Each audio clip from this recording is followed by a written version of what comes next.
All right, good. Let me just fix the air conditioner here. There we go. Okay. So we're finishing this essay, and it's based on one of the sentences in ShirHaShirim, the Song of Songs. And the sentence was Sana Ura'ana Benot Zion. Here, let's have a look. We'll go back. We'll just take a look because this is the end.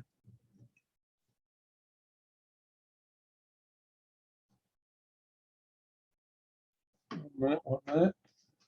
Yeah, okay. One more. There we go. What was that? That's the name of this is Sana Ura'ana, go out and see Benot Zion, the daughters of Zion. This is what we began a couple of weeks ago. King Solomon says, go out and see daughters of Zion, and the King Solomon and the crown that his mother crowned him on the day of his wedding and the day of his joy, rejoicing. Let me get this pointer over here. 1 second.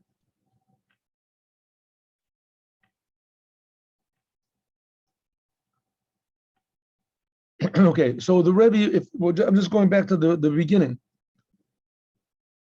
And so we see the questions that the Rebbe wanted to answer. So the Rebbe said, what is this, the day of God, that who got married? King Solomon got married. Who are the daughters of Zion that have to go out? So it says, the daughters of Zion, that's referring to the Jews. And Melech Shlomo, that's talking about God. And what's the crown that his mother crowned him? His mother is the Jewish people. The Jewish people, they become like God's mother. What does that mean? That they affect God. Just like a mother changes her son's mind and teaches. So the Jewish people, the same thing.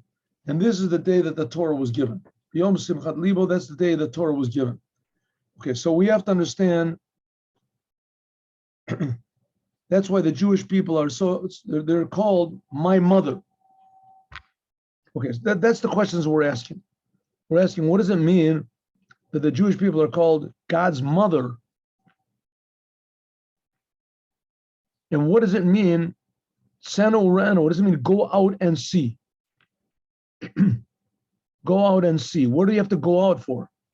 Where do you go out from and where do you have to go out to?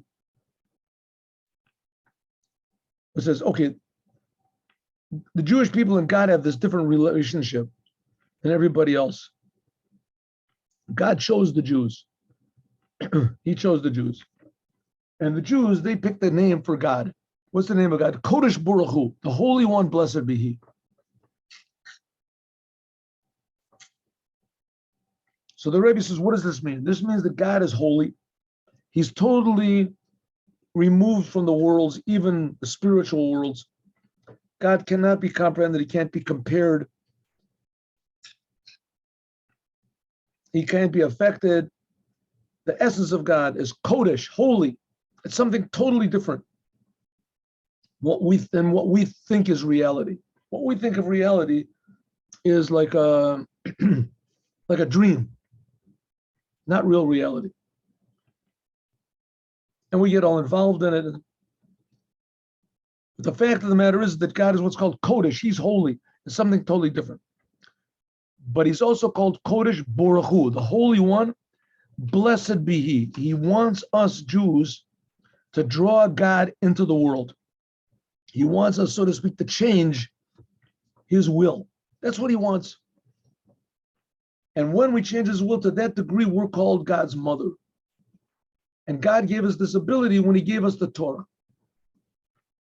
Now you have to remember, God did not give the Torah in quiet and some person just came out of a room or from some sort of a level. And He said, I am bringing you the Torah. God gave the Torah in front of millions of Jews. They all saw it. They all heard it.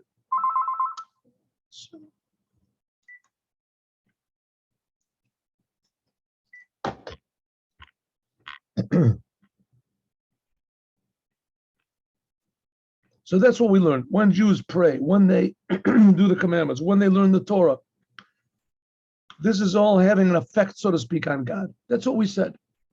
Okay, now let's go back to the answer. That's where we are.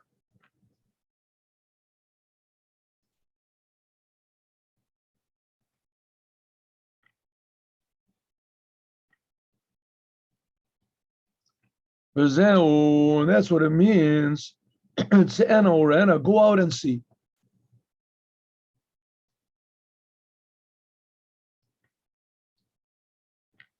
Go out and see Benot Zion, the daughters of Zion, and the King Solomon. Who is this King Solomon? King Solomon is called Shlomo. Means shalom. Shalom. Oh, his the peace was his. Melech Shalom Shalom. But it's not written Shlomo with a vav in the end. It's written Shlomo with a hey in the end. Why? So in order to draw down godliness, like we said, from Kodesh to be Borahu, Shekashamo, that God is holy, he's Ein Sof. Ein Lo Sof, he hasn't got any measure, God has no definition. In order to draw down this aspect of God, how it was before anything was created, which that's true essence of God, in order to draw this down so that it enlivens the worlds and we can feel it, namely us, creations, Bali Gavul, limited, Hine Amshachazu, this, Mina Hepach, it comes from the opposite to the opposite. What does that mean? You want to draw the essence of God down into the world? Well, it depends on the world. And this will joins and draws down and makes peace. Shlomo, right? Shlomo. This is a this is a metaphor for God. Shlomo. In order to make this peace, to join these two opposites, God's infiniteness and God's finiteness. In other words, how God is before he creates the world and how God wants to be, namely in the world, like the Holy Temple. Excuse me. Hu Enyan Melech. This is the idea that God is a king. God decided he wants to be a king. Being a king is the lowest aspect of God. It's the lowest of the 10 sfirot, Malchut. And this Malchutcha, this lowest aspect of God, Malchut is the king over all the worlds. It's the highest aspect of all the worlds. Like we say, Yachid Chei Olamim Melech. God is alone in the life of the worlds. He's a king. In other words, that God himself is alone. Yachid Umiyuchad. The same thing as before the worlds. But in order to make God enliven the worlds, this is only the aspect of Melech. Right? This Yachid Chei Olamim, that's what we say at the end of the blessing of Baruch She'amar. This is what's called God becomes a king. Machshavto akduma, namely God's first thought, Ana emloch, I want to rule. So God, in order to make the world, he had to have a desire to make the world. That desire, I want to rule. That's this aspect of God's malchut, of his kingship. God decided he wants to go outside of himself, so to speak. That's why God is called, and King Solomon is called in the name of God. God is called the king, that the peace is his. That's why it's written Shlomo with a hey, because this aspect of God's Shlom, of God's peace above the world, is drawn down into the level of hey. What's hey? The last letter of God's name, called hey tatoa. He, Amachaya, this is the aspect of God that enlivens all of the creations and creates all the creations from nothing to something. And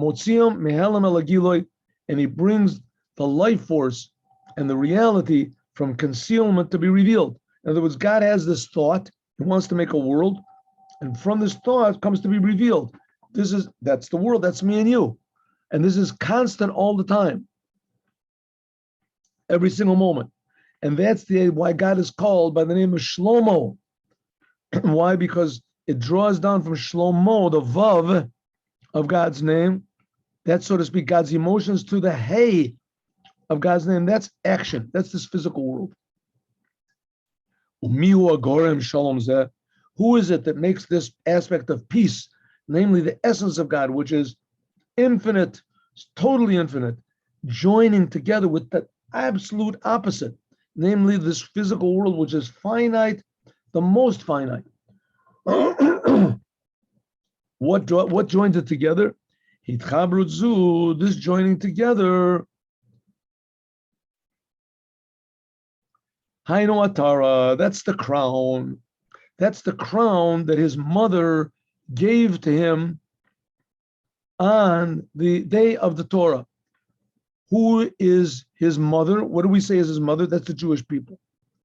The Jewish people, when the Torah was given, God gave them the power to influence God, to change God's mind.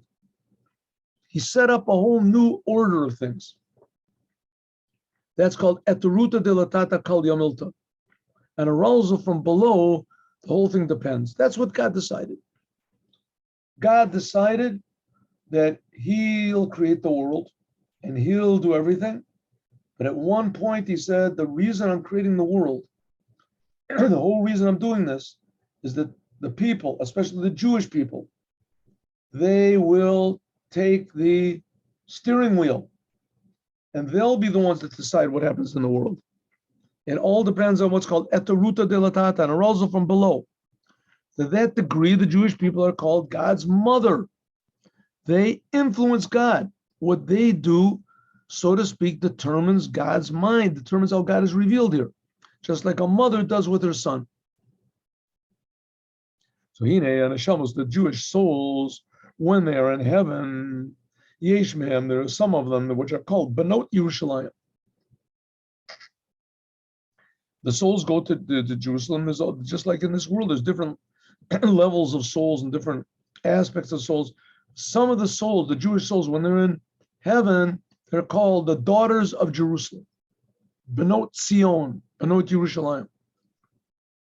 Some of them are called Benot Yerushalayim. Some of them are called Benot Zion. Benot Yerushalayim, these are the souls that have not yet been in bodies of people. Shemakablos Yerushalayim, those are souls that are just waiting up in heaven to come down into the world.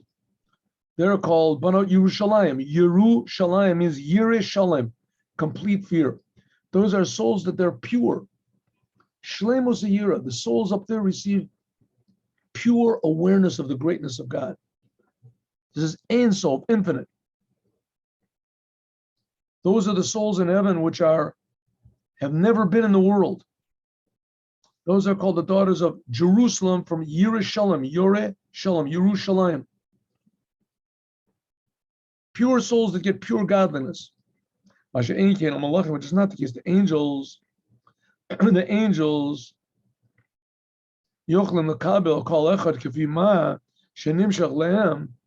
angels are only able to receive what is drawn to them in a measured way. Not so Jewish people. The Jewish people, those are called the Benot Yerushalayim, they receive full measure of a revelation of God. That's why it's called fear. Awesome. To each and every one, which is not the case. The angels can only accept according to their ability, right? Angels, Gavriel and his camp, only severity and only a certain amount of this severity of God, power of God, Kvura. The angels, Michael, love, but they can only accept a certain amount of love. More than that, the angels burn up. Like the rabbis say, Hoshid et Kodesh Baruch, God put his small finger among the angels for surfing, and he burned them up. They become totally negated because he put, so to speak, his little finger, God's little finger, a very small revelation, but more, yeter mikadei midata, more than they were able to accept. A royal lamb, which is fitting for them. Because angels also have bodies. They're spiritual bodies, true, and their bodies are made of fire, not like our bodies.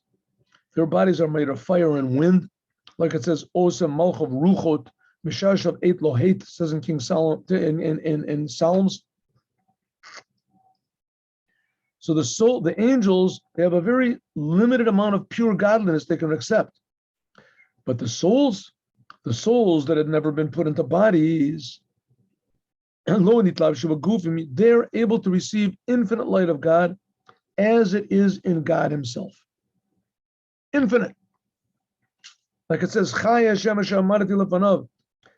is alive, the living God that I stood before Him. This is what Elijah the prophet said to Eliyahu. Because she'en kalulos umiyucharos b'matzilam yisbrei, because the souls of the Jewish people, before they're put into their bodies, are united totally with the essence and oneness of God. The souls are much higher than angels. That's B'nai Yerushalayim. They get Yerushalayim, fear, complete fear. But there's another aspect of the souls in heaven, and there's our souls which have been in this world before. Banot Zion, these are the souls that are heaven that already were, they come back up from this world. Zion, this is Milashon.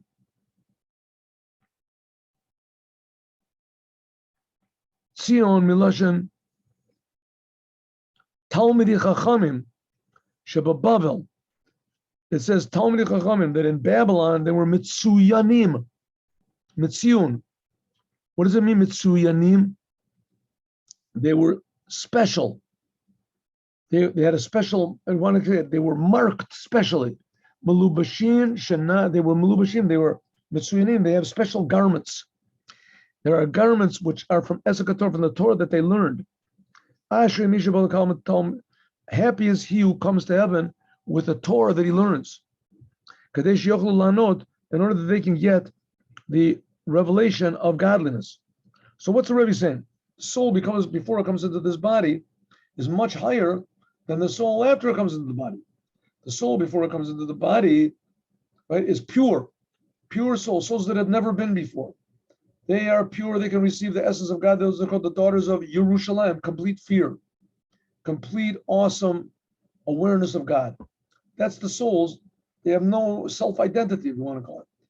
Not the case, the souls after they've been in this world and they go back up to heaven, then they have to have special garments in order to receive godliness. It's impossible to look at the light of godliness. Bleakly, you have to have some sort of a vessel.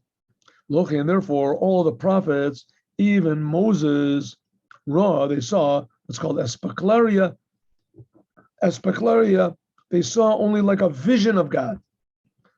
But just Moses, he saw what's called espeklaria achasamira. But Moses saw like a clearer vision of God. He, so to speak, he saw God like looking through a window, so to speak. And the others, they saw God sort of like looking in a mirror. It says, Anavim derech Zion espaklarios, and so like 7 mirrors. That's how the other prophets. And this is Yomim Yotzoru V'lo Echad Behem. That's what it means that God created days, and God has one day in them. What does it mean? That God, these are the garments. The days are the days that we're in the world and we serve God. Each day becomes a garment. And they are made in order, bechinas echad, that we reveal the oneness of God in them.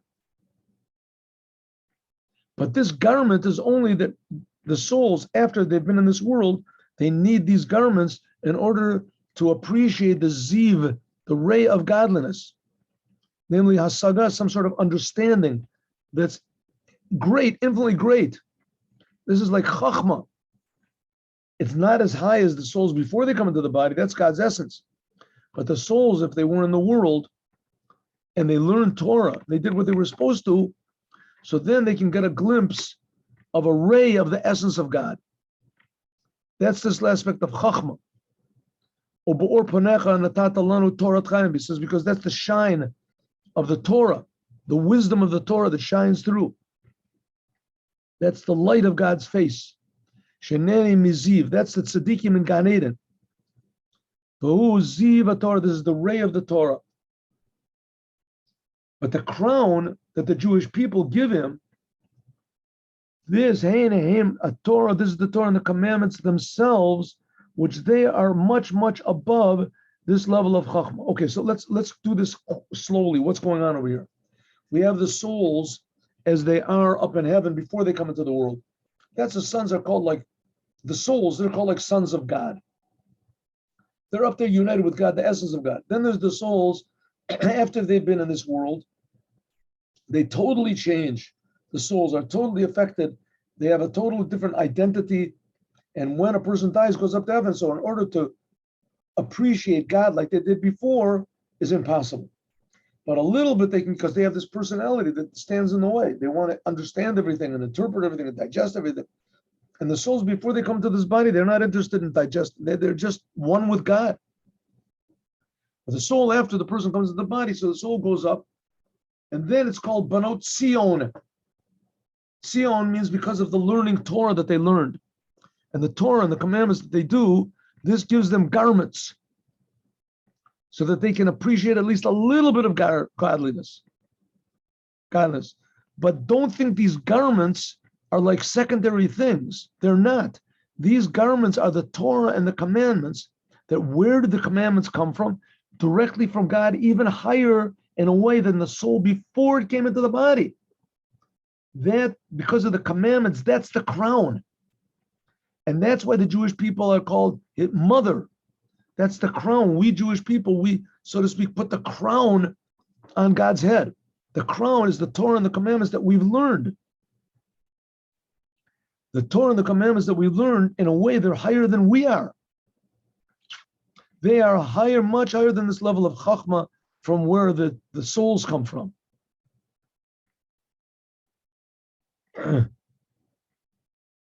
They come from, it says, like the Torah that was given into the desert.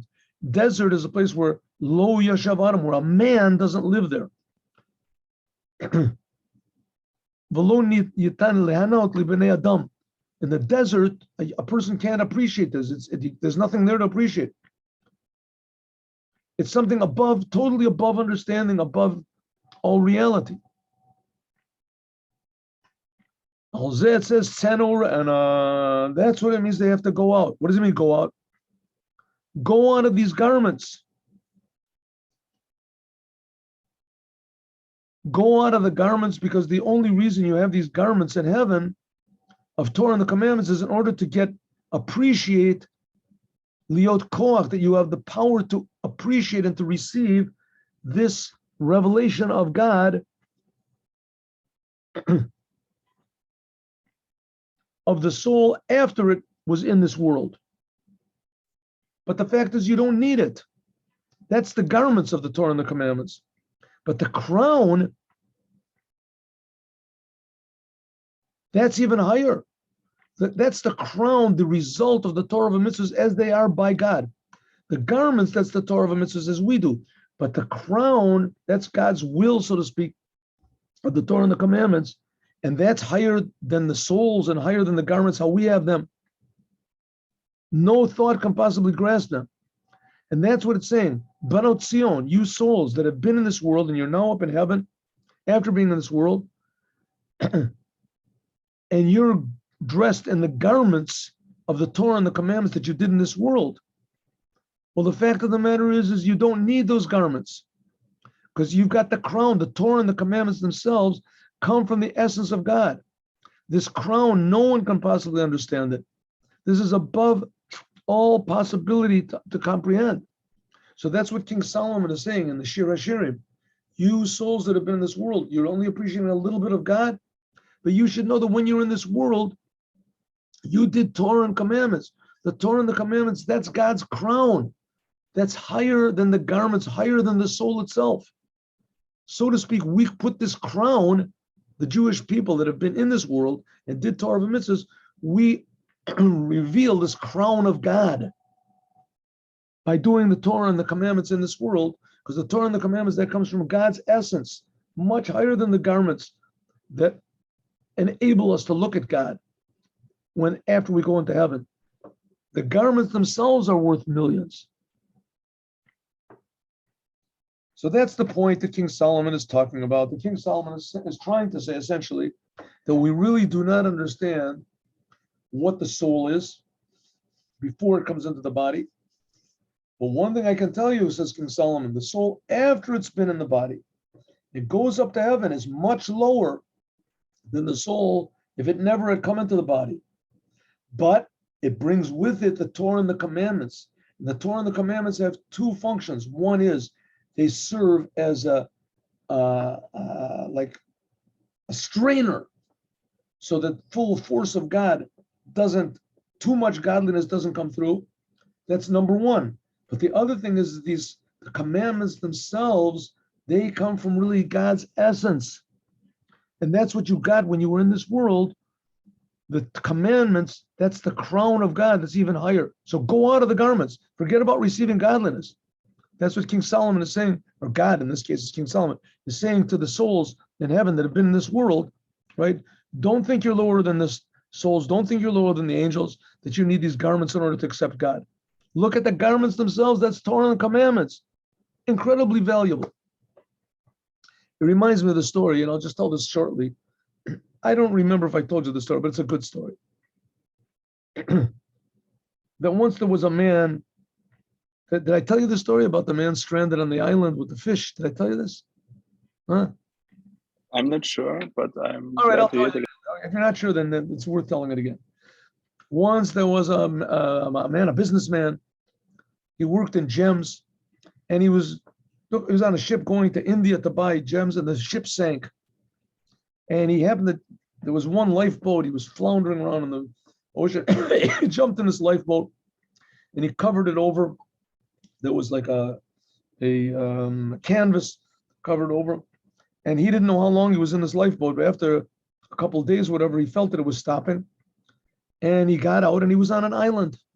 And there was an island. There was beautiful trees and water and fruits. He plucked the fruits from the trees. He ate. He thanked God. He drank the water, and he came to himself. He looked on the streets, and he saw that there was on the road that there were these diamonds and rubies and sapphires and emeralds, precious stones. And he understood these stones. He looked it up. He can't believe it. These things are worth millions. It's a fortune. He's gathering up these stones. He's trying to put them like under his shirt or something.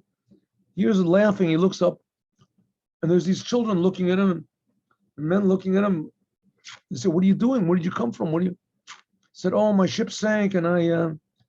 Says, "What are you doing?" He says, "Well, listen, don't tell anybody. Okay, just keep this between me and you. But these stones are worth millions. They're fortune." All the kids start laughing and say, "Are you crazy? The streets are full of these things. They're not worth anything. What do you mean? Here, have as many as you want. What are you going to do with them? You can't eat them. You can't. Doesn't warm you up." He says, "Really? It's not worth it." He looks. He says, "Yeah, it's true. You know, he only took some little diamonds and emeralds. There's big ones, pure ones in the streets." He says, "Well, you have money over here? You have an economy?" He says, "Of course we do.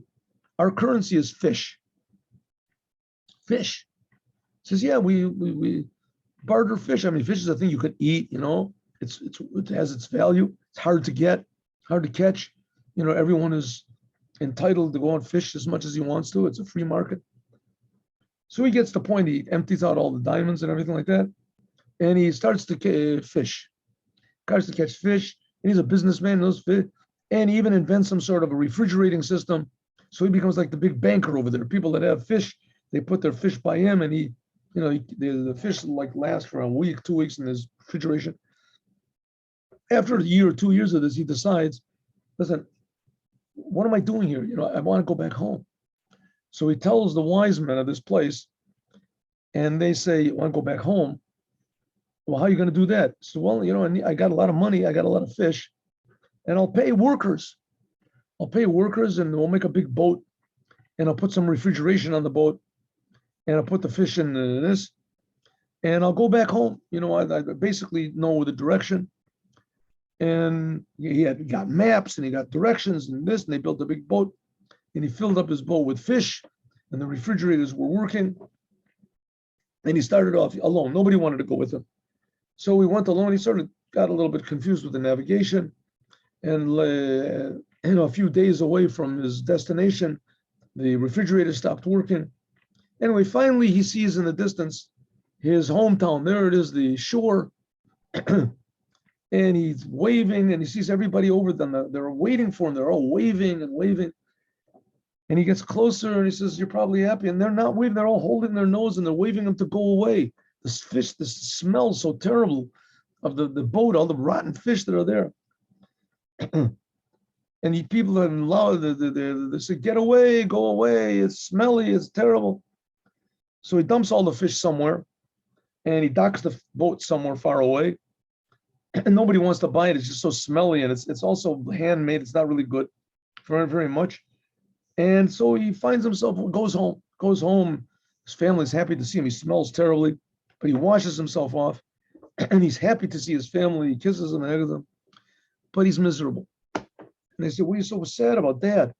He says, "I was a rich man over there. I had so much. I lost everything I had. I worked hard for 2 years, and I had it all built up, and I lost everything." They said, "Well, where were you? This island, I don't even know where it was. I don't even know how to get back there. I lost it. I have a little souvenir I brought from the island." He takes out of his pocket this big diamond, puts it on the table. His sons say, "Where did you get that from?" He says, "Nah, the streets are full of them. They're not worth anything. This is just a little something, a reminder of the place." He says, "Daddy, I don't know what you're talking about. I don't know where you were, but maybe you were in the sun too long. This diamond must be worth like $20 million. We've never seen a pure diamond like this." "Yeah, really? You sure?" He says, "Yeah." He says, "Wow, I didn't think about that. I guess you're right." And he became rich. The whole story is a big mashal. It's a big parable about the soul comes into this world, and the soul, when it's up in heaven, it hears about commandments. The soul is very pure, but the soul comes into this world. Commandments is the big thing in this world. Commandments. That's the big thing. Up in heaven, commandments is the big thing. It makes everybody. So he comes down in this world. He says, commandments, wow, they're all over the place. And everybody's looking at him and says, in this world, "What are you doing these commandments?" But they're easy commandments. Any fool can put on tefillin. There's no big deal. Keep Shabbos. What's the big deal? Don't do anything. Here in this world, what's worth is money, stocks, power, riches, Bitcoin. That's what's really worth, really, yeah. So he works and he works and he works in this world, and he makes also some money, and he gets famous and everything like that. And then when he dies, all of his mitzvah, all of his money and everything, it's just like smelly fish. It's worth absolutely nothing. He gets up to heaven and they judge him. "What did you do in this world?" "Well, I got a big bank account and I was very famous. My name was in the papers." "Oh, the papers, what do you?" He said, "Didn't you do anything good?" "Well, I got a little souvenir and I put on tefillin a couple of times." "Oh, tefillin. Whoa, that's worth millions, billions. You got the diamond." It's the same thing. That's what the Rebbe is saying in this mimer. The soul comes into this world. And when it comes into this world, so it totally changes its whole personality. So it's impossible for it to accept godliness like it did before it came into the world. But it did do Torah and the commandments. And the Torah and the commandments provide two things. First of all, garments, so that it can sift down the big revelations of godliness so that the soul can accept it. And also the commandments themselves, that's the diamonds. That's worth more than the soul than it was before it came into the world, the highest of possible levels. That's what it means, Tsana Orano, go out from your garments that you have in the soul. Banot Zion, you souls that have been in this world, and then you'll see King Solomon in all of his glory. Okay, have a good day. Shabbat Shalom, and God willing, we'll continue next week. Amen. Thank you very much. I heard the story after you told it, but it's a story worse to hear twice. Thank you very much. Yes. You'll probably hear it another time also. I'll probably forget another time, so get ready. Yeah, I like that story. I like the Mama. Thank you very much. Shalom, Shabbat Shalom. Shalom.